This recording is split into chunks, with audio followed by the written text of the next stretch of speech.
Bonjour à tous, j'espère que vous allez bien. On se retrouve pour le brief du lundi 17 mars 2025. On se fera un petit point Bitcoin, Ether. Vous avez choisi dans les commentaires l'analyse de Tao. Je vous remets du coup en jeu Suivi contre Aptos. À vous de décider. Le coin qui reviendra le plus gagnera l'analyse. Et également, n'hésitez pas à me proposer d'autres altcoins que je pourrais analyser. Je vous rappelle que mon mentorship est disponible. C'est le premier lien en commentaire épinglé pour l'obtenir. Il est gratuit. Ça va vous former de A à Z de price action à la lecture du prix. Il y a des concepts de trading qui sont très puissants pour entrer en position.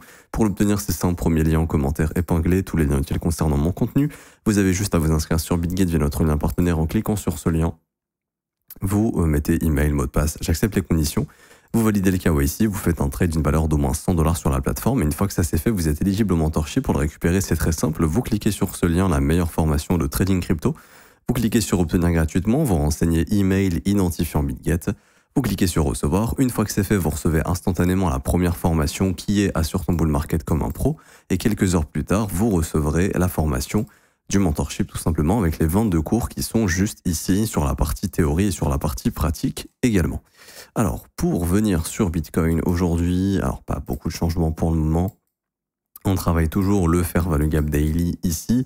Important au niveau des news échos, on a le FOMC cette semaine, le mercredi 19 mars, donc dans 2 jours. FOMC, décision des taux d'intérêt, mais surtout la chose importante, le discours de Powell pour situer un petit peu l'économie. On fait un petit tour sur Choflation au niveau de l'inflation. Je rappelle qu'une inflation qui chute trop vite, ce n'est pas positif. On veut que l'inflation chute, ce qui va permettre à la Fed de baisser les taux d'intérêt et peut-être de faire un soft landing, donc un atterrissage en douceur, c'est-à-dire qu'en gros la Fed aurait réussi à baisser ses taux doucement, l'inflation baisse doucement, le marché du travail ne ralentit pas trop et on évite une récession. Par contre, si l'inflation chute trop vite, il y a des risques de récession. Et actuellement, on voit que l'inflation est en train de remonter, de rebondir. Donc, il faudra voir le mois prochain. Il y a souvent une grosse update le premier de chaque mois parce qu'ils mettent à jour plein de data. C'est pour ça qu'il y a souvent de gros décrochages. Au cours des prochaines semaines, si vraiment l'inflation chute trop vite, le marché va continuer de pricer les possibilités d'une récession. Donc ça, c'est important de le comprendre parce que je le redis à chaque fois, mais une inflation qui chute trop montre potentiellement un début de ralentissement économique et une inflation qui se dirige vers de la déflation, là c'est vraiment l'ennemi de l'économie et ça augmente encore plus les chances d'avoir une récession. Alors pas de surprise, normalement on ne devrait pas avoir de baisse de taux d'intérêt parce que si Powell baisse les taux mercredi, ça montre qu'il y a une faiblesse majeure au niveau de l'économie et à mon avis ce serait pas bullish parce que là il a aucune raison de baisser les taux d'intérêt au vu des data qui sont sorties récemment, CPI, NFP, etc. etc. Donc 99% de proba de ne pas baisser les taux d'intérêt, ce qui est tout à fait OK. Et on verra un petit peu selon le discours de Powell, est-ce qu'il y a moyen de baisser les taux au mois de mai ou pas. Pour l'instant, le marché reprice 72% de proba de ne pas baisser les taux en mai. Et donc notre première baisse des taux serait au mois de juin éventuellement. Alors, il faut s'attendre à probablement pas beaucoup de volatilité jusqu'à mercredi parce que le marché va préparer justement le FOMC pour prendre une direction. Donc dans l'idée, tant que ce Fair Value Gap Daily est respecté, la direction malheureusement serait plutôt baissière pour aller chercher le plus bas de la semaine passée, donc sous les 76 600 $ et aller travailler nos Fair Value Gap qui nous attendent un petit peu plus bas. Maintenant, il peut tout se passer, genre de FOMC, en fonction de l'interprétation du marché, bien évidemment. Maintenant, pour le moment, la dynamique reste baissière en daily, jusque-là, il n'y a pas de problème. Si on répond pas à ce Fair Value Gap, si on arrive à le casser, on pourrait, comme on l'a déjà dit plein de fois, aller chercher le prochain autour des 87 000, 86 800, quelque chose comme ça, même aller au contact des 89 000 $, pourquoi pas, sans trop de problèmes, si on a une poursuite du rebond qu'on a actuellement. Ce que je vous ai donné en point de repère, et c'est ce que j'observe moi également, c'est le breaker H4, ici. Pour moi, tant que ce breaker est maintenu, on peut essayer d'aller déborder les highs et pourquoi pas déclencher une poursuite de ce rebond un peu plus profondément. En revanche, si ce breaker ne tient pas, là, à ce moment-là, pour moi, ça reconfirme probablement une reprise baissière qui aura pour objectif au minimum les 79 930 $, mais je pense qu'on ira chercher ce qu'on appelle le previous weekly low, donc aller sous les 76 560, puisque ça confirmera bel et bien qu'on est venu faire le rebalancing de ce Fair Value Gap Daily pour continuer de chuter derrière. Point de repère aussi aujourd'hui à observer, c'est le dernier order block ici, ok? Parce que tant qu'il n'est pas breaker, cet order block, la continuation semble plutôt baissière parce que pour le moment, le prix répond aux order blocks. Alors ce move hier il est intéressant pour ceux qui l'ont suivi. En gros il y a une grosse baleine qui a shorté sur Hyperliquid et sa liquidation est publique et il y a des mecs sur Twitter qui se sont chauffés, qui se sont dit vas-y on va faire un groupe, on va essayer de pousser le marché pour aller liquider ce mec là. Du coup ça a fait cette énorme mèche, sauf que ils ont pas eu sa liquidation parce que le mec il a ajouté de la marge et du coup tous ceux qui ont acheté là se sont retrouvés coincés et se sont fait liquider derrière parce qu'ils ont acheté comme des débiles avec des gros leviers pour mettre beaucoup de pression sur le prix, tout simplement. Mais voilà, au final ça a juste fait une mèche et c'est ce qui fait que les order blocks précédents ne sont pas breaker blocks. Donc pour le moment on se retrouve avec des mecs qui ont acheté comme des fous sur cette mèche et qui vont peut-être se faire liquider si ce n'est pas déjà fait. Donc ça reste à observer. Maintenant pour moi, voilà, le biais horaire il est simple, en tant que l'order block il est maintenu. L'idée du biais c'est de continuer de chuter, tout simplement. Voilà, c'est un petit peu l'idée de la chose, d'observer cet order block, voilà, tout simplement. L'idée est de voir qu'on fait des sommets descendants. Juste là il y a la prise de stop, mais bon, il y a leur truc un peu débile de créer un groupe pour essayer de pousser le marché, mais on voit bien la dynamique là qui est en train de redevenir baissière. Bon, ça reste à observer. Faut pas oublier qu'on a comblé notre fair value gap daily. Voilà, mon point de repère du jour, c'est l'order block en H1. Tant qu'il n'est pas breaker block, plutôt un biais de continuation à la baisse. Si ça devient breaker block, tant mieux, parce que là, on ira jouer au-dessus des 85 200 et pourquoi pas le prochain point d'intérêt 86 900. Mais tant qu'il ne l'est pas, cet order block, tant qu'il ne devient pas breaker, l'idée est, pour le moment, une attaque baissière du marché à nouveau. Surtout si on perd ce breaker block ici. Ok. J'ai pas plus de choses à dire sur BTC. Moi, c'est ETH qui m'étonne un petit peu, qui est toujours dans son range depuis très longtemps. Là, ça fait peut-être qu'on apprend le FOMC pour trouver résolution, mais ça fait quand même depuis 1, 2, 3, 4, 5. C'est la 6e journée qu'on est dans le même range. Alors, vous savez à chaque fois que quand un marché consolide, il y a souvent une prise de stop avant. C'est pas tout le temps, mais il y a souvent une prise de stop qui intervient avant une reprise, soit haussière ou baissière, hein, mais il y a souvent une prise de liquidité qui intervient. Et là, on peut voir qu'actuellement, cette prise de liquidité, on l'a pas eu. Alors ça, je m'en fous un petit peu. Mais vous voyez bien qu'on a tous les stops au-dessus des 1970 à peu près et qu'on a tous les stops sous les 1754. C'est très simple. Tous ceux qui sont en train de se positionner dans le range ont tous leur stop. Donc si t'es short, t'as ton stop ici. Si t'es long, t'as ton stop ici. Et donc c'est une des zones que le marché va aller taper, voire les deux. Mais il faudra voir en premier quelle zone va être atteinte. Par exemple ici, vous voyez qu'on a notre fair value gap daily. Le marché pourrait très bien faire ça avant de réenclencher éventuellement à la baisse. Il faudra observer tout ça. Ou alors d'abord aller chasser les stops au sud afin de prendre un contre-pied, ce qui serait pas impossible. Peut-être FOMC, avant le FOMC, prendre les stops, et puis si le FOMC est bon, pourquoi pas avoir des retracements, ce ne serait pas impossible.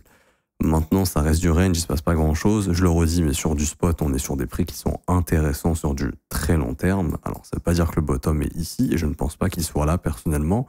Je pense qu'on peut encore chuter un petit peu, mais voilà, plus on chute, plus on se rapproche du bottom, plus les prix sont intéressants. Et plus c'est intéressant de se positionner, à mon humble avis, sur ETH, sur du spot, pas avec levier, etc.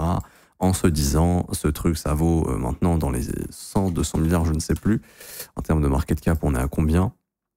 On est à 229 milliards. Ça, un ETF, il y a la possibilité qu'on ait des ETF stacking. Voilà, il faut essayer de prévoir un petit peu. Fondamentalement, c'est pas encore ça. Macroéconomiquement, c'est pas encore ça. On aurait peut-être besoin de taux un peu plus bas, etc. Mais toutes les news bullish étaient derrière nous. Maintenant, devant nous, il n'y a que des news un petit peu d'incertitude, récession, etc. Mais au cours des prochains mois, ça va se réaméliorer théoriquement en termes de fondamental. Pourquoi? Parce que on aura très probablement peut-être des ETF stacking. Et les ETF stacking, si ça arrive, c'est vraiment une bonne chose pour Ethereum. Ça peut lui permettre d'être boosté en fait en termes de demande institutionnelle, ce qui n'est pas le cas actuellement. On peut clôturer ce brief si ça vous intéresse en faisant un petit point sur les ETF. Alors là, j'ai l'ETF de Bitcoin. On voit qu'il y a clairement plus de demande, mais bonne nouvelle, il n'y a plus trop de vendeurs pour le moment du côté des ETF spot. Encore une fois, c'est très corrélé au marché américain, qui lui aussi, pour le moment, rejette dans le même fair value gap que Bitcoin. Donc les deux sont assez corrélés pour le moment. Mais je ne vois pas nécessairement de reprise haussière pour le moment sur le Nasdaq. Ce qui serait intéressant, c'est d'observer le Previous Weekly Low, juste ici. hop, c'est ce que je vais observer personnellement. Je vais écrire hop, PWL pour Previous Weekly Low. Si on a la chasse de ce niveau, une belle réaction, ça pourrait commencer à indiquer un petit short squeeze sur le marché américain. Il faudra observer tout ça, donc dans l'idée, ce serait tac-tac, à voir comment Bitcoin pourrait réagir. On verra bien, encore une fois, hein, s'il y a ce move ou pas. Mais les indices, voilà, sont en train de consolider et on voit que les outflows des ETF sont en train de se calmer, c'est normal.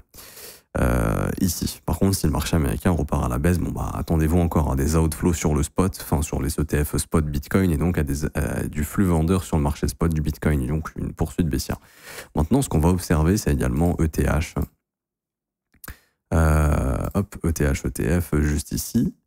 Et on peut voir qu'actuellement, pareil, il y a des outflows ici. Donc il y a beaucoup d'argent, c'est pas énorme, mais pour le moment, il n'y a plus trop de demandes du côté des ETF. Donc la demande en spot s'est un petit peu calmée et c'est pour ça que je pense que si on a des rebonds, même s'ils sont un peu plus profonds, ce ne sera malheureusement que des rebonds, le temps que fondamentalement ça s'améliore, qu'on puisse vraiment retrouver une demande sur le marché crypto, donc Bitcoin, Ethereum.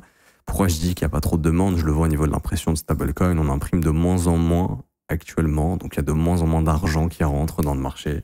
Donc ça prouve qu'il y a un désintérêt complet du marché crypto et que si encore une fois il y a des pumps, même sur les alts, etc., ça risque d'être que des rebonds dans un premier temps avant de repartir à la baisse ou de consolider puisqu'il n'y a plus de demande. Et si vous voulez vraiment des mouvements haussiers sur les alts comme on les a eu ici en novembre-décembre, il faut de l'argent qui rentre dans le marché. Quand il n'y a pas d'argent qui rentre dans le marché, il est très peu probable d'avoir des tendances. Okay, pour avoir une tendance, il faut du flux continu. Alors qu'un rebond, ça peut être un short squeeze sur contrat dérivé. On voit par exemple qu'il y a pas mal de funding qui sont négatifs actuellement. Là, je vous mets tous les fundings du marché en moyenne. Hein. Bitcoin, Ethereum, altcoin, etc., etc. Et ça veut bien charger. Sinon, c'est pas grave, je vais refresh la page. Mais vous allez voir qu'on commence à rentrer dans des fundings négatifs. Donc ça pourrait justifier un short squeeze, mais encore une fois, il n'y a plus de demande. Du coup, ce serait juste, on liquide les gens sur les contrats dérivés avant de rebaisser si jamais il y a un rebond global du marché. Ouais, ça, c'est les fundings du marché actuellement. On est vraiment sur des fundings qui commencent à être assez rouges, assez bas, ce qui indique que, il y a potentiellement plein de gens qui se mettent à shorter Bitcoin, Ether, les alts, etc. Donc on pourrait juste s'amuser à liquider ces gens-là, éventuellement. Ok, mais là on le voit. Là c'est le marché dans sa globalité. Si je vous mets que les altcoins ici, ça risque d'être quelque chose d'assez similaire puisque ça pèse énormément dans ce calcul de funding. Mais voilà, c'est pareil. On a vraiment des fundings assez rouges. Donc voilà, je dis pas qu'on va avoir des rebonds énormes, short squeeze, etc. J'en sais rien. Mais si jamais ça arrive, à mon avis, ça risque d'être qu'un simple rebond au vu de la demande qui est complètement au point mort. Je m'arrête ici pour aujourd'hui, j'espère que ça vous aura plu. Si c'est le cas, n'hésitez pas à laisser un petit pouce bleu, vous abonner si ce n'est pas déjà fait, mettre un petit commentaire. Merci à ceux qui jouent le jeu. Je vous rappelle, en commentaire épinglé, vous avez accès à notre service de copy trading qui est gratuit et qui est rentable, il n'y a absolument rien à payer. Vous avez les résultats, donc ici du 2 mars au 9 mars, on a fait 50 TP sur les stratégies LIM. Il y a aussi les résultats sur le mois de février avec les stratégies SPT, on a fait 7 R, ce qui est très très bien. Pour nous rejoindre comme d'hab, premier lien en commentaire épinglé, ça vous ramène sur la page que je suis en train de vous montrer juste ici. Vous avez juste à vous inscrire sur BitGet via notre lien partenaire, vous créez votre compte, vous validez votre KYC.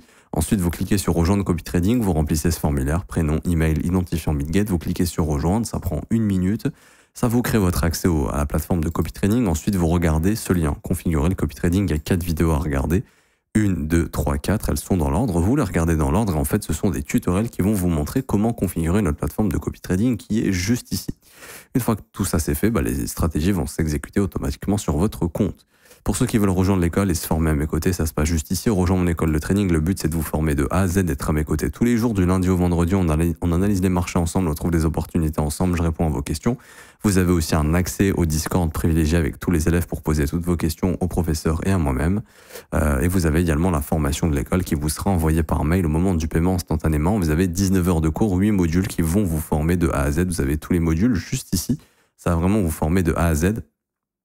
Vous avez également donc les prix 49 € par mois, c'est sans engagement. Vous avez aussi les offres 3, 6 et 12 mois, elles sont un petit peu moins chères si vous souhaitez payer en one shot directement. Et vous avez également ici les témoignages des membres. Alors c'est un petit échantillon, il y en a beaucoup plus sur le Discord, mais vous pouvez en lire quelques-uns ici. Je m'arrête ici, on se retrouve tout à l'heure pour l'analyse de Tao. À tout à l'heure, ciao ciao.